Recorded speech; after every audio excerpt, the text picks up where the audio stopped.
ನಮಸ್ಕಾರ, ನಾನು ರಾಮಕೃಷ್ಣ ವಿದ್ಯಾರ್ಥಿ ಸೇವೆಯಿಂದ. ಸೊ KCET ರಿಸಲ್ಟ್ ಬಂದಿದೆ. ತುಂಬಾ ಮಕ್ಕಳಿಗೆ ಖುಷಿನೂ ಆಗಿದೆ, ತುಂಬಾ ಮಕ್ಕಳಿಗೆ ದುಃಖ ಕೂಡ ಆಗಿದೆ. ಕನ್ಫ್ಯೂಸ್ ಆಗಿಬಿಟ್ಟಿದ್ದಾರೆ. ನಾನು +2 96%, 93%, 92% ಬಂದಿದೆ ಅಂತಾರೆ.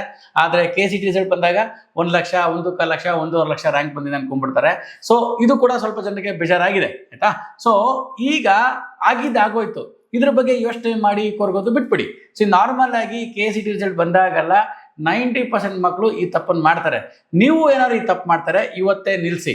ಆ ತಪ್ಪನ್ನ ಆಗೋಯ್ತು. ಮೊದಲನೇ ತಪ್ಪು, ಕಂಪ್ಯಾರಿಸನ್ ಮಾಡ್ಕೊತೀರಾ. ಸರ್, ನನ್ನ ಫ್ರೆಂಡಿಗೆ ಸರ್ ಅವನು ಏನೂ ಓದೇ ಇಲ್ಲ ಸರ್, ಅವನಿಗೆ 10,000 ರ್ಯಾಂಕಿಂಗ್ ಬಂದ್ಬಿಟ್ಟು ಸರ್, ನನಗೆ 80,000 ರ್ಯಾಂಕಿಂಗ್ ಬಂತು ಸರ್ ಅಂತೀರ. ಅದು ಬಿಟ್ಬಿಡಿ. ಅವನ ಹಣೆ ಬರ ಅವನಿಗೆ, ನಿಮ್ಮ ಹಣೆ ಬರ ನಿಮಗೆ, ಆಯ್ತಾ. ಇದು ಫಸ್ಟ್ ಪಾಯಿಂಟ್. ಸೆಕೆಂಡ್ ಪಾಯಿಂಟ್ ಏನಂತಂದ್ರೆ, ನೀವೆಲ್ಲ ಯೋಚನೆ ಮಾಡೋದು ಕೋರ್ಸ್ ಹೆಸರು ಕೇಳಕ್ ಚೆನ್ನಾಗಿದೆ ಅಂದ್ಬಿಟ್ಟು ಆ ಕೋರ್ಸ್ ಓದಕ್ಕೆ ಹೋಗ್ತೀರಾ. That is wrong. ಆ ಕೋರ್ಸ್ ಯಾವುದು, ಆ ಕೋರ್ಸ್ಗೆ ಜಾಬ್ ಆಪರ್ಚುನಿಟೀಸ್ ಯಾವ ಥರ ಇದೆ, ಆ ಕೋರ್ಸಲ್ಲಿ ನಾನು ಯಾವ ಥರ ಕಾಲೇಜ್ ಸೇರ್ಕೊಬೇಕು ಅದನ್ನ ನೋಡಿ ನೀವು ಜಾಯ್ನ್ ಆಗಬೇಕು. ನಾನು ಫಾರೆನ್ಸಿಕ್ ಸೈನ್ಸ್ ಸೇರ್ಕೊತೀನಿ, ನಾನು AIML ಮಾಡ್ತೀನಿ, AIDS ಮಾಡ್ತೀನಿ, ರೊಬೋಟಿಕ್ಸ್ ಮಾಡ್ತೀನಿ, ಕರೆಕ್ಟ್ ಮಾಡಿ. ಆದರೆ ಆ ಕೋರ್ಸ್ ಬಗ್ಗೆ ಕಂಪ್ಲೀಟ್ ಆಗಿ ಡೀಟೇಲ್ಸ್ ತಿಳ್ಕೊಳ್ಳಿ. ಸುಮ್ಮನೆ ಹೆಸರು ಕೇಳಕ್ಕೆ ಚೆನ್ನಾಗಿದೆ ಅಂತ ಮಾತ್ರ ಆ ಕೋರ್ಸ್ನ ಮಾಡಿಬಿಡಿ. ಮೂರನೇ ಮಹಾನ್ ತಪ್ಪು, ದೊಡ್ಡ ತಪ್ಪು ಅಂದರೆ, ನನ್ನ ಫ್ರೆಂಡ್ ಹೋದ ನಾನು ಅಲ್ಲೇ ಹೋಗ್ತೀನಿ. ಎಲ್ರ ಜೀವನನೇ ಬೇರೆ, ಎಲ್ರೂ ಕೆರಿಯರೇ ಬೇರೆ, ಆಯ್ತಾ. ನನ್ನ ಫ್ರೆಂಡ್ ಹೋದ ನಾನು ಅಲ್ಲೇ ಹೋಗ್ತೀನಿ, ನನ್ನ ಫ್ರೆಂಡ್ ಅಲ್ಲಿ ಸೇರ್ಕೊಂಡ್ಲು ನಾನು ಅಲ್ಲೇ ಹೋಗ್ತೀನಿ. ದಟ್ ಈಸ್ ರಾಂಗ್, ಅರ್ಥ ಆಯ್ತಾ. ನನ್ನ ಫ್ರೆಂಡು EC ತಗೊಂಡ್ಲು ನಾನು EC ತಗೋತೀನಿ, ನನ್ನ ಫ್ರೆಂಡ್ CS ತಗೊಂಡ ನಾನು CS. ಅದಲ್ಲ. ನಿನಗೇನು ಇಷ್ಟ ನೀವು ಅದನ್ನು ಓದಬೇಕಲ್ವಾ. ನಿನ್ನ ಫ್ರೆಂಡ್ ಮಾಡಿದ್ದು 4 ವರ್ಷ ಜೊತೆಗಿರ್ತಾನೆ, ಆದರೆ ನಿನ್ನ ಲೈಫು 40 ವರ್ಷ 50 ವರ್ಷ ಇರುತ್ತೆ. ದಯವಿಟ್ಟು ನೀವು ಅರ್ಥ ಮಾಡ್ಕೊಳ್ಳಿ. ನಿಮಗೇನು ಇಷ್ಟ ನೀವು ಆ ಕೋರ್ಸ್ ಬಗ್ಗೆ ಡೀಟೇಲ್ಸ್ ಎಲ್ಲ ಚೆಕ್ ಮಾಡಿ. ಮತ್ತು ಕಾಲೇಜ್ ಕೂಡ ಅಷ್ಟೇ. ಮನೆ ಹತ್ರ ಕಾಲೇಜ್ಗೆ ಸೇರ್ಕೊಂತೀರ, ಅದು ಮತ್ತೆ ದೊಡ್ಡ ತಪ್ಪು. ಮನೆ ಹತ್ರನೇ ಇರಲಿ, ಹಿಂಗೆ ಹೋಗ್ಬಿಟ್ಟು ಹಿಂಗೆ ಬಂದ್ಬಿಟ್ಟು ಅವೆಲ್ಲ ಅಲ್ಲ. Join for a good college, not for the college which is near to your home. ನಿಮ್ಮ ಕಾಲೇಜ್ 4 ವರ್ಷ ಮಾತ್ರ ಇರುತ್ತೆ, ಅರ್ಥ ಆಯ್ತಾ. ನಿಮಗೆ ಎಲ್ಲೇ ಹೋದ್ರು ಕೂಡ ಎಕ್ಸಾಮ್ಗೆ ಕಂಪ್ಲೀಟ್ ಆದ್ಮೇಲೆ ನೀವು ಕೆಲಸಕ್ಕೆ ಇಂಟರ್ವ್ಯೂ ಹೋದಾಗ ಆ ಕಂಪ್ನಿಯವರು ಇಂಟರ್ವ್ಯೂ ಕೇಳೋರು ನಿಮ್ಮ ಮನೆ ಹತ್ರ ಇತ್ತ ಕಾಲೇಜ್ ನಿಮ್ಗೆ ಕೇಳಲ್ಲ, ನಿನ್ಗೆ ಏನು ಗೊತ್ತು ಅಂತ ಕೇಳ್ತಾರೆ. So don't join for colleges which is just because of it is near to your home. ಅರ್ಥ ಆಗ್ತಿದ್ಯಾ.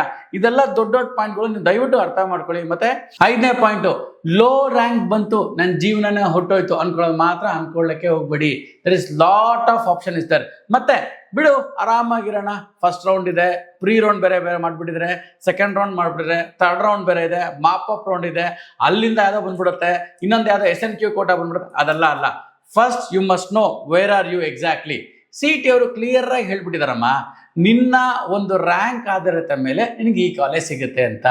ಯು ಮಸ್ಟ್ ಸಿ ಆ ಕಾಲೇಜಲ್ಲಿ ಜಾಬ್ ಆಪರ್ಚುನಿಟೀಸ್ ಯಾವ ಥರ ಇದೆ, ಅಲ್ಲಿ ಫ್ಯಾಕಲ್ಟಿ ಮೆಂಬರ್ ಯಾವ ಥರ ಇದ್ದಾರೆ, ಅಲ್ಲಿ ಮಕ್ಕಳು ಯಾವ ಥರ ಇದ್ದಾರೆ, ಪ್ಲಸ್ ಅಲ್ಲಿ ನಿಮಗೆ ರಿಸರ್ಚ್ ಆ್ಯಂಡ್ ಡೆವಲಪ್ಮೆಂಟ್ಗೆ ಏನಿದೆ, NAAC ಅಕ್ರೆಡಿಟೇಷನ್ ಇದೆಯಾ, NRF ರ್ಯಾಂಕಿಂಗ್ ಇದೆಯಾ, NBA ಇದೆಯಾ.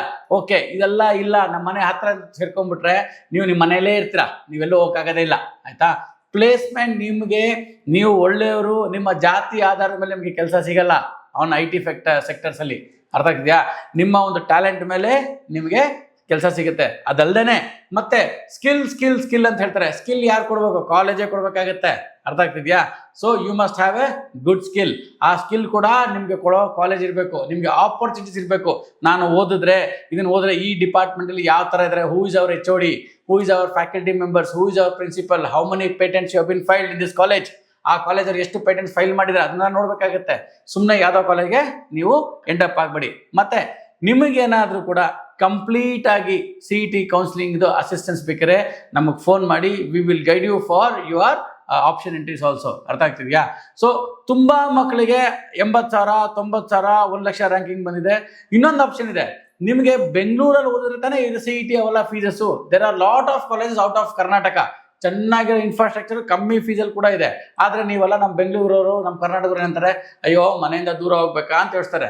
ಹಂಗಲ್ಲ. For education there is no barricades ಅಂತ ಇರಬೇಕು. ಎಲ್ಲಿಂದನೋ ಓದಿರೋರು ಇಲ್ಲಿ ಬೆಂಗಳೂರು ಜೀವನ ಮಾಡ್ತಾರೆ, ನಾವ್ಯಾಕೆ ಓದೋಕ್ಕಾಗಲ್ಲ, ಕರೆಕ್ಟ್ ಅಲ್ವಾ. ಸೊ ಹಾಗಂತ ನಾನು ನಿಮ್ಮನ್ನೆಲ್ಲ ಆಚೆ ಹೋಗೋದು ನಾನು ಹೇಳ್ತಾ ಇಲ್ಲ, ದಯವಿಟ್ಟು ಅರ್ಥ ಮಾಡ್ಕೊಳ್ಳಿ. ಮತ್ತೆ ಏನು ಸರ್ ಬೇರೆ ಸ್ಟೇಟಿಗೆ ಕರ್ಸಿದ್ರೆ ನಮ್ಮನ್ನ ಅನ್ಕೊಂತೀರ, ಹಂಗಲ್ಲ. You must see the real accreditation, you must see the previous year placements. You must see what are the faculty members are there and how much you are paying for that college. Return on investment. ನಾನು 40 ಲಕ್ಷ ದುಡ್ಡು ಹಾಕಿ 5 ಲಕ್ಷ ಸಂಬಳಕ್ಕೆ ಏನಕ್ಕೆ ಹೋಗಬೇಕು? Correct ಅಲ್ವಾ? So ದಯವಿಟ್ಟು ನಿಮ್ಗೆ ಏನಾದ್ರು ಒಂದು ಕನ್ಫ್ಯೂಷನ್ಸ್ ಇದ್ರೆ, ಕಾಲೇಜ್ ಬಗ್ಗೆ ಯಾವ ಕಾಲೇಜ್ ಸಿಕ್ಕೊಳ್ಳಿ, ಹೆಂಗೆ ಮಾಡಲಿ, ಆಪ್ಷನ್ ಎಂಟ್ರಿ ಔಟ್ ಇದ್ರೆ ದಯವಿಟ್ಟು ನನಗೆ ಫೋನ್ ಮಾಡಿ. We are there on every Tuesday. I am available. Every ದಿನ ಸಿಗೋಕ್ಕಾಗಲ್ಲ, ನಾನು ಸ್ವಲ್ಪ ಬಿಸಿ ಇದ್ದೀನಿ. ನಿಮ್ಗೆ ಯಾರಿಗಾದ್ರೂ ಪರ್ಸನಲ್ ಅಸಿಸ್ಟೆಂಟ್ ಬೇಕಾದ್ರೆ ನಮಗೆ ಫೋನ್ ಮಾಡಿ ಅಪಾಯಿಂಟ್ಮೆಂಟ್ ಫಿಕ್ಸ್ ಮಾಡಿ. Every Tuesday I will be available for your counselling. ಗೊತ್ತಾಯ್ತಲ್ಲ? Any doubts please call Vidyarthi Seva. Thank you so much.